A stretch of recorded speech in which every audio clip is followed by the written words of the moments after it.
Please, do come closer to the screen. Screen. Closer. Closer. Well, not that close. Back off a little. I have someone here to see you. It's an old girlfriend of yours. He's been lurking for you for a long, long time. He's so excited that he's finally found you. He wants to see you in person. He says he's coming to your house tonight. Late tonight.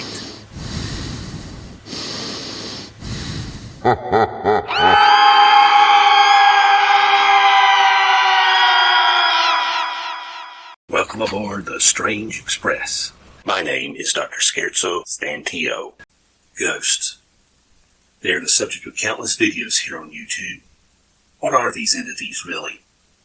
Some say they're the projections made by people who have died while under emotional or traumatic circumstances. These projections don't interact with living people, but are simply recordings of events. These events were recorded by psychic energy being stored in inanimate things, rooms, or even houses. Others claim that ghosts are the trapped spirits of people that have died with some aspect of their life or death being unfulfilled, such as unrequited love or their unsolved murder. Of course, there are those who say that ghosts are evil entities and are not the spirits of deceased humans at all, but actually demonic forces trying to deceive gullible people and thereby getting a foothold in their life. Then we have those who state emphatically that there are no such things as ghosts, and people that claim to see them are victims of a vivid imagination working on overtime. Today our story comes from Bill Adams. In a moment he's going to tell you about his uninvited visitor, but in the meantime, please find a seat where you can be comfortable, as I believe I just heard the engineer give the signal that we're about to be on our way.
Bill Adams here. I bought my house about 2 years ago. I'm its first and only owner. It's a simple 2-bedroom house and I live there alone. I converted the second bedroom into a home office. The yard is so small that I can mow my yard with a grass trimmer. For the first year and a half, it was an ideal home. Something happened though, about 6 months ago, that almost made me move out of my wonderful home. It all started one morning when a noise woke me up around 2 a.m. I opened my eyes, but it was too dark to see anything. I lay in my bed, feeling certain that someone was in the room with me. My initial impression was that someone had broken into my house. I now realize how mistaken that I was. Clearly, the most logical conclusion that I should have arrived at was that somehow a ghost had got in. After gathering my nerve, I finally sat up in my bed and said aloud, "Who's there?" No response. I reached over to the bedstand to get a flashlight I keep there, but all that my hand found was the old wind-up alarm clock I'd received from my Aunt Petunia back on my 10th birthday. It was one of her more useful gifts. I believe that she purchased it at a thrift store, as it bore the battle scars of an appliance that had already served a long and useful life. Nearly 20 years after receiving it, it was still serving me faithfully, even though it does lose time every night, even while being set at its highest speed. The glow-in-the-dark hands and numbers haven't glowed since I had it. I once took it outside on a bright sunny day and let it sit in the correct sunlight for 5 minutes to see if after taking it back inside that the hands and numbers would glow, but they didn't. Now, I used to think that Aunt Petunia was, well, peculiar. Don't get me wrong, I love my Aunt Petunia. I'm probably more like her than anybody else in the world. Who else would continue to use an old wind-up alarm clock that's clearly not able to keep the right time? I suspect that clock face was inscribed with Roman numerals because those were the only numbers known at the time, and that when it was first made that the numbers glowed so bright that you could have gotten sunburn from them. This was probably the result of them being painted with more radioactive material than was used in the first atomic bombs. Anyway, there I sat in my bed wondering what I should do. I called out, "I'm armed," clutching the clock in my hand. Finally, it occurred to me that I might be able to make some weapon-like noises with the clock. I grasped the key on the back of the clock that went on the device. I carefully twisted it so it would only make a single click, in the hope that the potential burglar would be convinced I was in possession of something more potent than an ancient timepiece. Unfortunately, the sound emitted from the old clock was fairly wimpy and not very convincing. I reached back over to the nightstand and fumbled for my flashlight again, but this time I found my cell phone. When the screen lit up, it illuminated the room sufficiently for me to survey the room. Then I turned on the phone's built-in light and checked the closet and under my bed and confirmed that there was no one in the room. It was only then that I reached the only logical conclusion that a normal, well-grounded individual could reach. Somehow, a ghost had invaded my home. This was copacetic, though. I was prepared. I've watched hours of ghost videos, so I made my way to the dining room kitchen, cell phone in hand, ready to capture any paranormal activity that might occur. My ghost is apparently a bit shy. I stood in the doorway of my combined kitchen and dining room for over 45 minutes, but my ghost would not slide any of my chairs across the floor.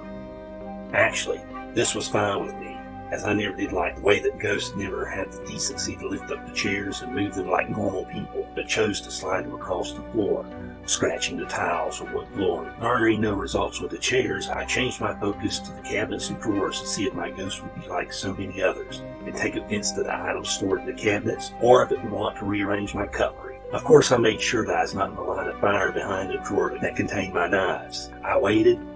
A good half hour went by, but nothing happened. I took this as potentially a good thing too. After all, if the ghost was able to manipulate physical matter, I'd expect it could also touch me, and that wouldn't be something I'd be comfortable with. I imagine that having the ability to interact with the physical world, that a ghost would be able to pinch, slap, or even hit me. Not the ideal situation when you're dealing with an entity that has the ability to be invisible, and if you try to touch them, your hand will just pass through them. It was nearing 5 a.m. and I was getting very tired, so I decided to set up my phone camera in the hallway to see if I could catch any activity. I then went back to bed for a couple more hours. When I did get up, I checked my phone, but I had to charge it for a while before I could watch the video.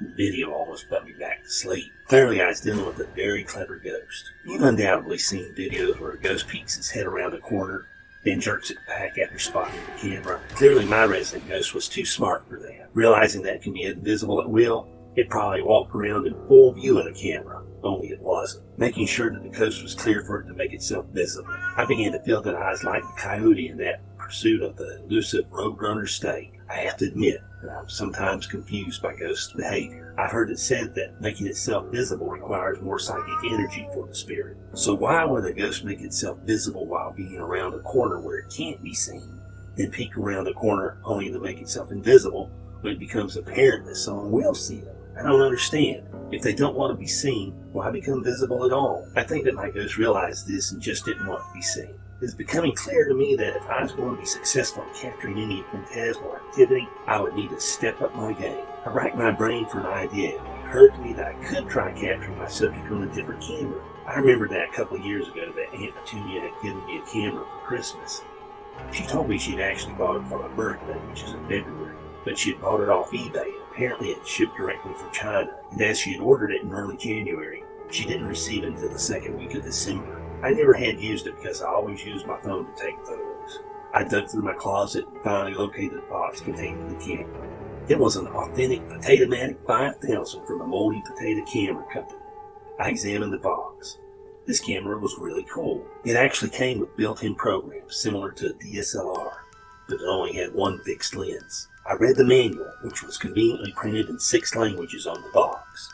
I found a magnifying lens and began reading. The manual stated that one of the programs was designed to photograph spirits, ghosts, shadow people, interplanetary spacecraft, alien life forms, visitors from an alternate dimension, evil entities, and any other object or being that can only be captured in low-light situations. All I would need to do is turn the program dial to the BS setting. I think BS stands for blurriness and shakiness, or it could be brightened shadows. The manual wasn't clear on this, but I can't think of anything else that it could stand for. I immediately got the camera out inserted the batteries, and waited for night to come so that I could test out the camera during the ghost's most active period. I'd set the alarm on my alarm clock for just before midnight, and so I was awakened by its ringing just a little after 3 a.m. I grabbed the Potato-Matic 5000, which I'd left on my bedstand, ready to go, and the program selector turned to the BS setting. I went all over my house, inside and out, taking lots of photos and a little video. What you're about to see on your screen are the photos and video that I took that morning. I ask that you examine it and share with me your thoughts and ideas on what I captured. I've looked into the history of the land that my home is built on, as well as looking into the people that worked on the construction of my home, to find out if there was any tragic events involved in its building. But I found nothing that would indicate why a ghost would haunt my home. Fortunately, I've not seen sheet nor thread of my spectral visitor since that morning, and frankly, I'm happy about it. The thought of an uninvited guest checking in on me as I catch up on reading whilst I sit on my porcelain chair is at the very least unsettling. I still hear the odd noise from time to time, and as illogical as it is, I've convinced myself that it's just the sound of the house settling.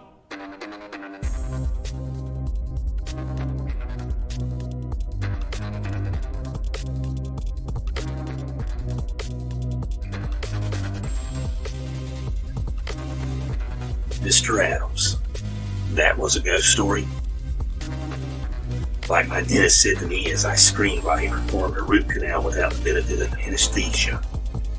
You've got nerve. What's going on with these stories? Next thing you'll know, I'll have to go to the cemetery to meet a corpse of a person before they became a ghost. Folks, if I do have to go to that open grave, I hope I can count on you to drop in.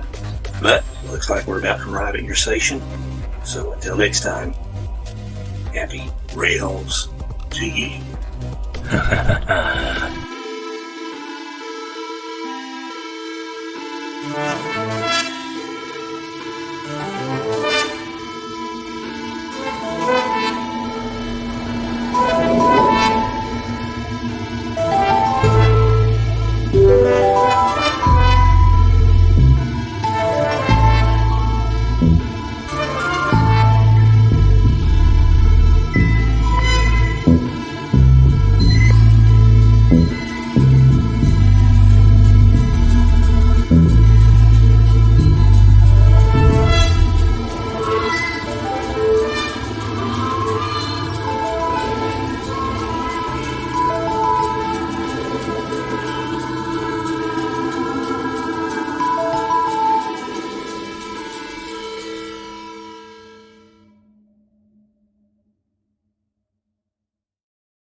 No,